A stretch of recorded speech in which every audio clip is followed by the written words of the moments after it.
I said I'd do 3 talks. One about, making sure that somebody actually knows why they're having a meeting and they've explained it to people and they've provided the information that was required to run that meeting.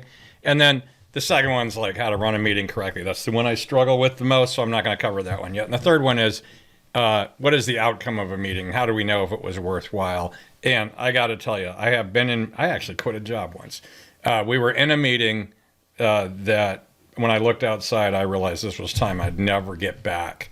And we were discussing that wasn't super meaningful and it wasn't actually possible we were going to solve the problem. And I'd rather be outside. I don't recommend that as a career path, but you know how it goes. So this is me, how I feel like you only get so much life energy and you go into a meeting, which is bad enough, and then no decisions are made and no action items are come out of it, which means the entire thing was wasted, right? So, a meeting is pointless without captured decisions or assigned action items. That is really the gist of this, is every meeting should afterward, right? Prior to the meeting, we had an agenda. We knew what we wanted to talk about. We knew what the backing materials were. After every meeting, we need to document and capture what decisions were made, and we need to assign any open action items.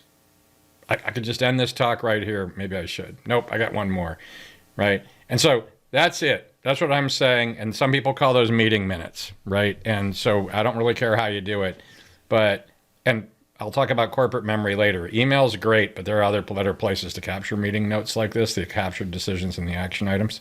So you can remember later what happened, or you can give it to somebody new without them having to know what was in the meeting. But the point here, this is really the point of the whole thing, right? And so my general feel is the meeting order is responsible for capturing decisions and open works items that came out of a meeting discussion. And after every meeting, there should be a communication somewhere sent to everybody that participated or all interested parties, right?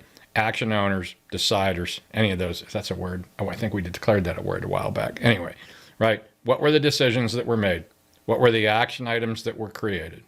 And we also should append the agenda to this and description of which agenda items were covered.